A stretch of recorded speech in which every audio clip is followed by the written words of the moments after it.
नमस्कार दोस्तों, आज के इस वीडियो में हम 5 ऐसे महत्वपूर्ण पॉइंट्स पर बात करेंगे जिनको फॉलो करके आप अपनी नियति की दिशा स्वयं बदल सकते हैं। जी हाँ दोस्तों, अपनी किस्मत का ताला स्वयं खोल सकते हैं, अपने भाग्य की दिशा को स्वयं मोड़ सकते हैं, अपने भाग्य का निर्माण स्वयं कर सकते हैं दोस्तों।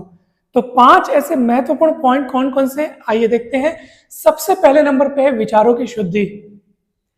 हमारे मन में जैसे भी विचार उत्पन्न होंगे, जो भी हम सोचेंगे, उसी के अनुसार हमारा भाग्य, हमारा नसीब, हमारी नियति बदलती जाएगी दोस्तों। यदि हम अपने मन में नेगेटिव विचार रखेंगे, तुलना के, घृणा के, द्वेष के, क्रोध के, भय के या प्रतिशोध के, जैसे विचार हम अपने मन में रखेंगे, बस उसी के अनुसार कर्म होंगे, उसी के अनुसार आगे की दिशा निर्धारित हो जाएगी। तो भाग्य कोई पहले से लिखी हुई चीज नहीं है, ये हम अपने विचारों के अनुसार पल पल उसको बदलते रहते हैं। आप खुद सोचो, आज आपके मन में कुछ विचार आया, आपने उसको काम किया, उस पर इम्प्लीमेंट किया, तो उसके अकॉर्डिंग आपको नई दिशा मिली, उसके अकॉर्डिंग नया रास्ता मिला। तो यही तो है, पल पल हम अपने विचारों से आने वाली दिशा को, आने वाले प्लेटफॉर्म को, आने वाली चीज को बदल रहे हैं दोस्तों। सब कुछ विचारों का खेल है, इसलिए विचारों पर काम करना बहुत जरूरी है, विचारों की शुद्धि करना बहुत जरूरी है। यदि हम अपने मन में नेगेटिव विचार रखेंगे, एकदम ज़्यादा घृणा के, दूसरों के प्रति एकदम ज़्यादा वैर के, या फिर चिंता के, शोक के विचार रखेंगे, भय के विचार रखेंगे, तो फिर समझ लीजिए कि हमारा भविष्य भी उसी के अनुसार होता जाएगा दोस्तों। तो करना क्या है, हमको अपने विचारों पर निगरानी करनी है, उनको शुद्ध करते जाना है। जैसे कोई नेगेटिव विचार मन में आए, तुरंत अपने मन से कहिए कि ये विचार नकली है, और उसको रिप्लेस कीजिए अच्छे विचारों से, प्रेम के विचारों से, करुणा के विचारों से, सद्भावना के विचारों से, सकारात्मक विचारों से अपने मन को समृद्ध बनाइए दोस्तों। ये पूरा संसार ईश्वर का बनाया हुआ है, इसलिए संसार ईश्वरमय है। यानी आपके मन में किसी के प्रति भी यदि बुरे विचार, बुरे भाव आ रहे हैं, तो ये सोचो कि इस पर माया हावी है, और उनको करुणा की दृष्टि से देखो दोस्तों। तो आपके मन में जो मलिन विचार हैं वे हटते जाएंगे और अच्छे विचार आते जाएंगे।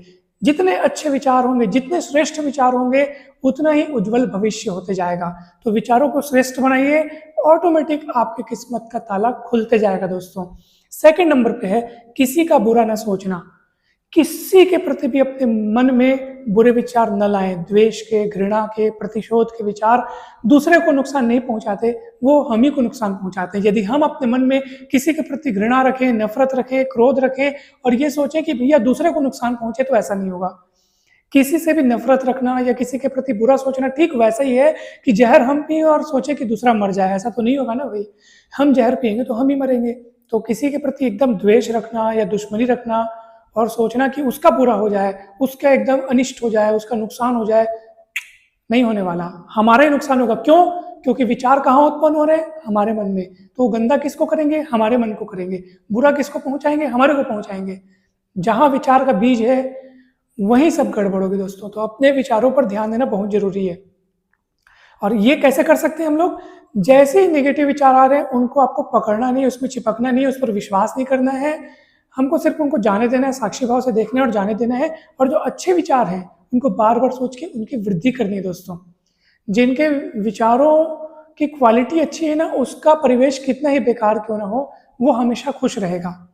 यानी यदि आपने विचारों को श्रेष्ठ करना सीख लिया, तो फिर समझ लीजिए कि सब कुछ अच्छा हो जाएगा। जिस व्यक्ति के विचार बहुत अच्छे हैं, श्रेष्ठतम, उच्चतम क्वालिटी के विचार हैं, जो अच्छा सोच रहा है, जो हर परिस्थिति में प्रेम, करुणा, सद्भावना के विचार रख रहा है, वो व्यक्ति को अगर नरक में भी बिठा दिया जाएगा ना, तो वहां पे वो स्वर्ग का अनुभव करेगा दोस्तों।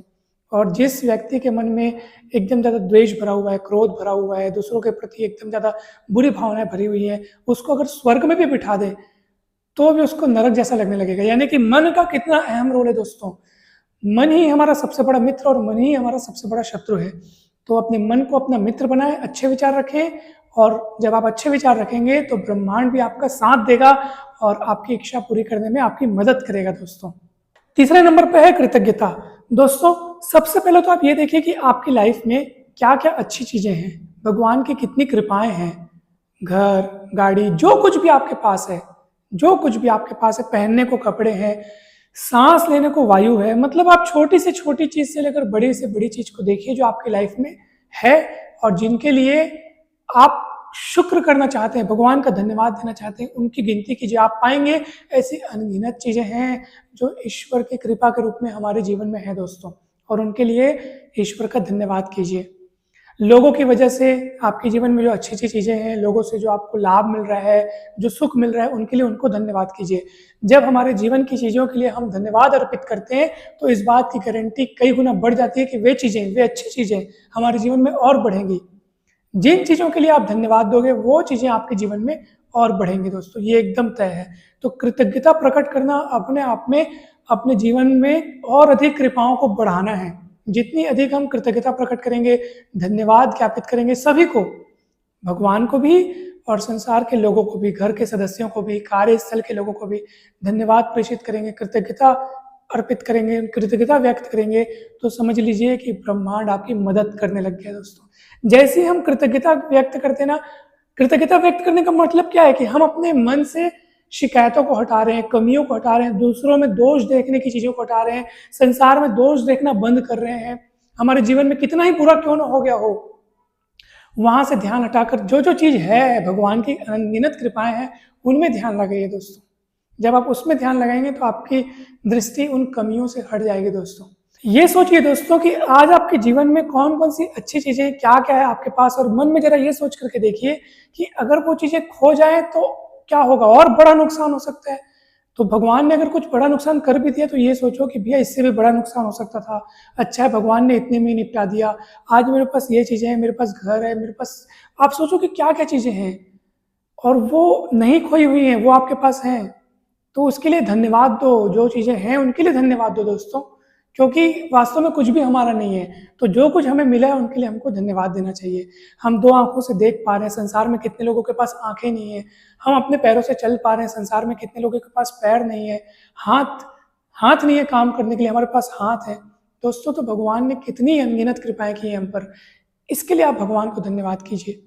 जब आप धन्यवाद करने लगते हैं तो वो आपके जीवन में कृपाएं और बढ़ने लगती हैं, ब्रह्मांड आपकी दिशा में, आपकी इच्छाओं में काम करने लगता है दोस्तों, यानी आपकी किस्मत का ताला खुलने लगता है।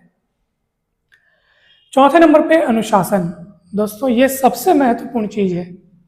अगर हम बहुत अच्छा सोचें, बहुत अच्छा काम भी करें, लेकिन अगर अनुशासन न रखें, अनुशासन यानी कि हर छोटी छोटी चीज़ में संतुलन बनाए रखना, न एकदम ज़्यादा खाना, एकदम ज़्यादा खाएंगे तो शरीर गड़बड़ाएगा, न एकदम ज़्यादा किसी भी चीज़ का लत, चाहे वो किसी भी चीज़ का लत हो सकता है दोस्तों। तो आपको खुद पहचानना होगा कि कौन सी चीज़ में आप अनुशासन नहीं रख पाते हैं और उसका आपको कौन सा दुष्परिणाम भुगतना पड़ता है, वो आप खुद अपने मन में सोचिए। सबके लिए अलग अलग चीज़ें, सबकी अलग अलग जगह खामियां कमियां होती हैं, तो उनको आपको खुद को रियलाइज़ करना है, आत्मविश्लेषण करना है कि किसी में आलस्य ज़्यादा होता है, किसी में शराब की लत ज़्यादा होती है, किसी में अन्य किसी चीज़ की लत ज़्यादा होती है। तो वो सबको पहचानना है और उसको प्रण लेना है, उस बीमारी को, उस लत को दूर करने का दोस्तों।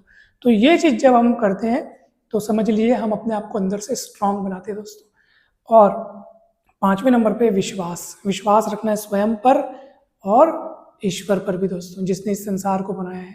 जब हम ईश्वर के प्रति शरणागति करते हैं तो फिर हमारे लिए जो कुछ भी होता है ना जीवन में, हमको वो आहत नहीं कर पाता, हमको दुखी नहीं कर पाता, क्योंकि हम उसमें भी ईश्वर की कृपा देख रहे होते हैं। हम सोचते हैं कि जरूर ये अच्छे के लिए हुआ है, ईश्वर ने जरूर कुछ सोच रखा है हमारे लिए। तो हमारा मन एकदम शांत रहता है, हल्का रहता है दोस्तों। तो मन में स्वयं के प्रति भी विश्वास रखें और ईश्वर के प्रति भी विश्वास रखें। आप सोचिए कि ईश्वर ने आपको किसी नेक कार्य के लिए, किसी महान कार्य के लिए इस दुनिया में भेजा है, और वो जरूर होगा दोस्तों। जब उसका उचित समय आएगा तो जरूर होगा। हमें बस जरूरत है अपने तरफ से प्रयास करने की, अपने तरफ से पुरुषार्थ करने की दोस्तों। तो जब आपकी मेहनत, आपका प्रयास, ईश्वर की कृपा, ये दोनों एक साथ मिल जाते हैं तो फिर नसीब तो क्या, आप मतलब एकदम अपने नसीब को बिल्कुल अपने हाथ में लेकर के इस विश्व को, इस संसार को, इस माया को जीत सकते हैं दोस्तों। तो माया को जीतने के लिए मायापति की शरण में जाना होगा। जब आप ईश्वर की शरण में जाएंगे तो आपके सारे दुख दर्द दूर हो जाएंगे दोस्तों, और किस्मत चमक जाएगी। तो दोस्तों मुझे पूरी उम्मीद है ये पांचों पॉइंट्स आपको बहुत अच्छे से समझ में आ गए होंगे। वीडियो अच्छा लगे तो जरूर लाइक करें, चैनल को सब्सक्राइब कर वीडियो को जरूर शेयर कीजिएगा दोस्तों। धन्यवाद, जल्दी मिलते हैं नेक्स्ट वीडियोस में।